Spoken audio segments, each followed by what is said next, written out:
De terremotos políticos, el que se presenta también en el Partido Socialista en Andalucía, y no solamente con esa tercera parte de la operación EDU de la que dábamos cuenta, y van a haber más detalles, porque fíjense, cursos de formación para ponerse la malla de los rulos. O sea, estos cursos de formación que ha pagado la Junta de Andalucía, que se dice pronto. Pues bien, no solamente por ahí, sino que tienen que saber ustedes que el Tribunal Supremo empieza la causa contra Manuel Chaves y contra José Antonio Griñán, presidentes que fueron de la Junta de Andalucía, por el caso de los SERE, con lo cual se le complica la cosa, y de qué manera, a la presidenta Susana Díaz, que ha adelantado las elecciones. Faltan 5 semanas y el viernes el Supremo, les digo, primeras citaciones de esa causa contra los expresidentes de la Junta de Andalucía. ¿Quieren ustedes ver todos los detalles? Pues ahí lo tienen.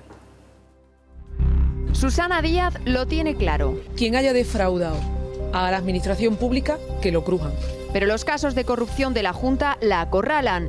El Tribunal Supremo abre la investigación contra sus antecesores, Manuel Chaves y José Antonio Griñán, por su vinculación con el caso de los SERE.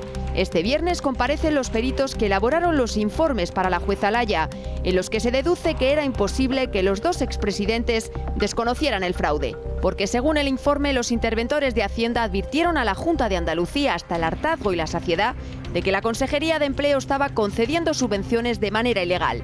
Y lo hacía a través de un fondo de reptiles con el que se pagaban prejubilaciones y ayudas a empresas y personas afines a los sindicatos UGT y comisiones obreras y al PSOE. El otro frente, el caso EDU, del que se abre otra pata, el EDU Costa. Hasta 90 personas podrían estar implicadas en una nueva operación contra el fraude en los cursos de formación. Son unas 52 empresas que facturaban por cursos que resultaban una auténtica broma, como aprender a colocar una redecilla sobre unos rulos, con alumnos que prestaban su nombre y profesores que cobraban sin ir. El objetivo, recibir la subvención a toda costa.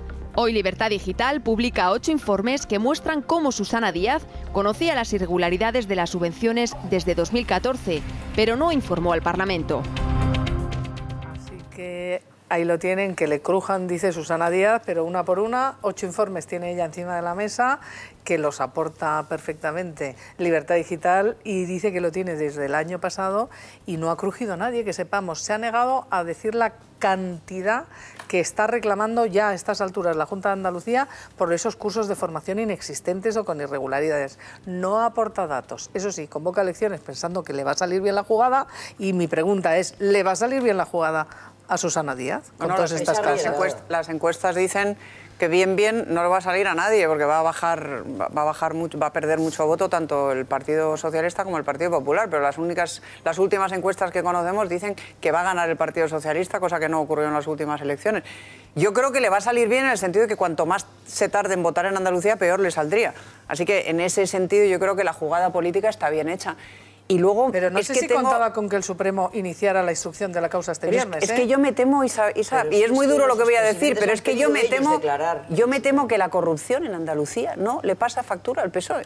Pero ni poca ni mucha, cero, porque es que conocemos casos de corrupción en Andalucía desde el Pleistoceno y no ha dejado de gobernar el Partido Socialista. Y en Valencia no le pasa factura. Bueno, estamos hablando de Andalucía. No, me refiero que no suele pasar, desgraciadamente, factura desde luego en Andalucía es la única comunidad autónoma donde siempre han gobernado los mismos, siempre desde el arranque de la transición, la única que no ha cambiado de manos, que no ha limpiado, la única. Y evidentemente la corrupción es sistémica, o sea, la corrupción es clientelar, hay una red clientelar ahí que funciona y la estamos viendo y la estamos sacando, y hace mucho tiempo que se viene hablando de ella. Y no le pasa factura al PSOE. No le pasa factura. En las elecciones europeas pasadas, cuando la corrupción, y en unas europeas, empezó a pasar factura a los partidos políticos. Es decir, aquí la memoria de los españoles ha sido tremendamente frágil durante toda la democracia. Ha habido casos de corrupción en todos los partidos. En unas comunidades más que en otras. Y digo, Andalucía es la única en la que siempre han gobernado los mismos. No voy a discutir que ellos han gobernado siempre allí, que tienen una red clientelar inmensa. Eso ya está probado, ¿no? Pero históricamente la corrupción en España no ha pasado factura. Y ese es precisamente... Pero a mí me encanta que hagáis historia cada vez que hablamos. hablamos de los seres, pero yo pido que hablemos de los seres. Pero bueno, voy. Porque cuando hablamos de los seres, me yo parece muy bien. voy a ello. Pero vamos a hablar de esto, que es la primera vez que se juzga a dos expresidentes en la historia de España por el Tribunal Supremo. Es la primera vez por un caso concreto, no histórico, por el caso de los seres, que es el desvío del dinero a los parados. Cuidado, que si hay casos de corrupción grave, robar a los parados me parece más grave todavía. Entonces me gustaría que os centréis en el caso del Supremo y en el caso Edu. Con los términos. En este momento el tribunal, ellos han pedido declarar ante el Tribunal Supremo. El Tribunal Supremo va a escucharles y va a entender, o sea, va a escuchar a los peritos, va a escuchar a los expresidentes que han pedido declarar, porque como hablaba Isabel, bueno, un momento, no he terminado la argumentación. Que lo que te quiero decir es que el Supremo todavía no los va a juzgar. Si no hubiera indicios, hubiera archivado. Y como hay indicios, se abre la causa. Entonces, lo grave no es que hayan pedido declarar, que hace mucho tiempo, y si hubieran querido, hubieran podido ir motu propio, como fue José Blanco. En el caso Campeón pidió declarar y fue a declarar. Tú dices, han pedido declarar. ¿Cuándo pidieron? No, lo que te ¿Cuándo han ido a declarar? Pues no me cuenten películas. No es que el viernes sea casualidad que el Supremo decida. No, es que si han pedido declarar y no han ido a declarar, es que no han querido declarar. Porque José Blanco pidió ir a declarar en el caso Campeón y declaró. Pero estos señores dicen que han pedido... Tengo muy poca dicen, buenas, vengo hoy aquí a declarar. Yo tengo poquísima fe en el Supremo. Pues tiene que llamar al Supremo.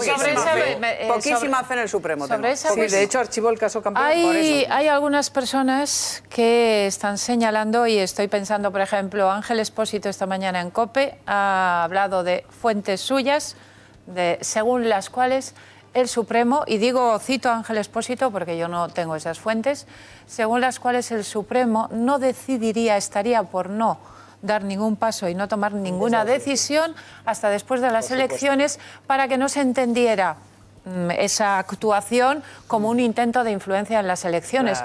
Lo cual, como término, como idea general, y si se aplicara en el 100% de los casos, a mí no me parecería incorrecto. Aunque la pregunta, Isabel, lo que más les interesa, pero Isabel, ¿por qué? A ver, lo explico, dejadme acabar. Pero explico, Isabel, ¿por qué? Porque lamentablemente, además de muchos casos de corrupción en España, que ha habido y sigue habiendo, hemos tenido también un problema, y es determinadas actuaciones judiciales de determinados jueces, estrella o no estrella, que han mostrado en demasiadas ocasiones intencionalidades políticas.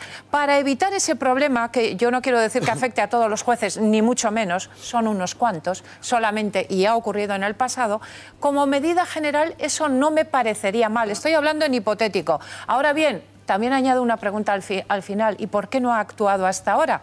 Porque una cosa es... respuesta al Tribunal Supremo. ¿Por qué? Porque hasta el mes de enero no le ha llegado toda la información desde el Tribunal de Andalucía. No han tenido volcados todos los datos informáticos. Estamos hablando de podían más de haberlo 100.000 reclamado, folios, ¿no? Y no los han tenido. Les ha llegado ahora y la primera citación es esta semana. ¿Qué va a hacer? ¿Paralizar la instrucción porque Susana Díaz decide adelantar? ¿Y quién nos dice que Susana Díaz no ha adelantado las elecciones precisamente sabiendo que el Supremo... Quiero añadir un matiz a lo que ha dicho Edurne, lo cual, entiéndaseme, no exime de responsabilidad absolutamente a nadie, pero que curiosamente la operación policial, esta costa que se ha hecho la segunda fase ahora, antes de las elecciones andaluzas, la primera se hizo exactamente antes de las elecciones europeas. O sea que quiero decir que la intencionalidad política, en muchos casos hay quien la puede ver. No he terminado. Hay una cosa muy clara por mí, además. Yo no sé si el Tribunal Supremo decidirá que Chaves y Griñán tienen una responsabilidad penal, pero a mí me da la impresión que hay una cosa importantísima, que es la responsabilidad política, que se llama, como mínimo, una responsabilidad invigilando. Ellos eran presidentes de la Junta cuando se han cometido estos supuestos delitos, que parece ser que van a ir a más que supuestos, evidentemente, dada la magnitud, y evidentemente tienen una responsabilidad política. Eso, están pagando siendo senadores, absolutamente protegidos y amparados en el lugar más confortable de todo el escalafón político español, que es ser senador, donde vives como el Marajá de Capurtala y pegas poquísimo golpe. Y ganas una pasta y encima estás protegido. O sea, que es desde luego uno de los mayores chollos que te puede caer en política. Yo simplemente digo dos cosas muy brevemente. Primero, en España estamos votando siempre. O sea, que si no se pueden instruir causas y si no se pueden juzgar causas porque haya elecciones, no habría ninguna, porque siempre estamos votando, o en una cosa o en otra siempre estamos votando. Y punto número dos. Termino.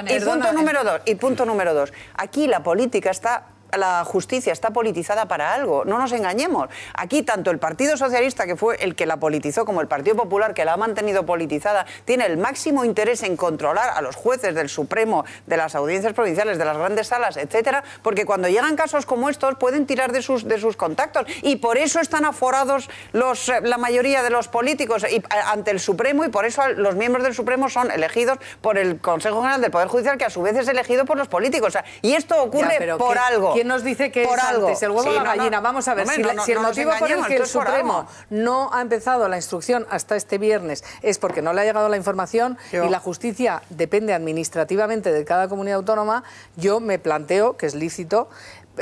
¿Sabía la presidenta de la Junta que ya le iba a llegar toda la información que necesitaba el Supremo para iniciar esa causa y podía haber sido un elemento a valorar para anticipar las elecciones, porque se puede armar la marimorena y nunca mejor dicho? Yo les digo, no tiene precedentes que dos presidentes de una autonomía tengan que sentarse en el banquillo, y estamos hablando de 5 aforados, porque no son Chávez y Griñán, es que es Tarrías, es que es Vieira, es que es María del Mar Moreno. Son los 5 aforados y la causa de los ERE sigue porque es enorme. Pero cuidado, que la acusación que tiene encima de la mesa no es cualquier cosa. Los peritos de Hacienda de la Intervención General de la Junta de Andalucía dicen que Chávez y Griñán crearon este fondo de reptiles para hurtarlo del control público. Es una acusación gravísima, donde se han desviado del control de la Intervención General miles de millones de pesetas, para entendernos, porque no voy a dar. Con lo cual, oye, no hay una acusación precedente ni con Camps,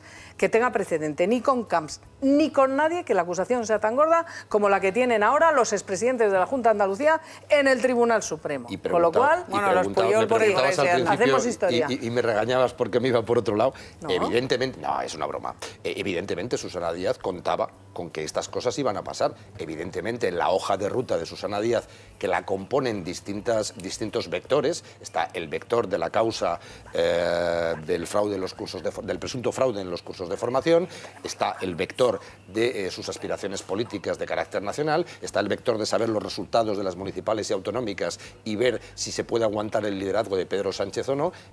Con todos esos vectores ha tomado la decisión de adelantar. Y el factor Podemos, que no lo podemos olvidar. ¿Y el embarazo? Y el factor PP, la debilidad y el candidato que no arranca. Ella decide adelantar las elecciones, lo cual dice mucho de su cintura política, pero dice poco de esa apelación que hizo a que los andaluces se pronuncien frente al intento de, podríamos calificar entre comillas de chantaje, de Izquierda Unida, de hacer un referéndum interno para valorar el estado del acuerdo de gobierno. Eso se lo había envainado Izquierda Unida antes de terminar de decirlo. Claro, eso es un mero y burdo pretexto, porque eso Izquierda Unida se lo había envainado. Eso es un pretexto falso que incluso los propios andaluces yo creo que se han debido de sentir algo agredidos, ¿no?, en su inteligencia al haber manejado ese argumento como el definitorio para convocar unas elecciones. En la hoja de ruta de Susana Díaz estaba, por supuesto que estaba, el que se produjeran estas actuaciones del Tribunal Supremo. Y a mí me parece muy mal que sea el tribunal que sea, se paralicen unas actuaciones judiciales porque haya un calendario electoral. Si, como preconizamos algunos, la justicia debiera ser independiente, por aquí va el camino de la acción política y por aquí debería ir el camino de la acción de la justicia. Y se interfieren en algún momento en los tiempos de la justicia, mala suerte. Sí, pero lamentablemente la es. propia justicia es consciente de un problema que venimos observando desde hace muchos años, y es que hay jueces que actúan muchas veces de forma muy obvia, impulsados por ideas políticas y con objetivos políticos respecto a un partido u otro. Sí. Eso lo hemos visto en muchos procesos electorales. Bueno, y fijaros lo que se ha liado esta mañana.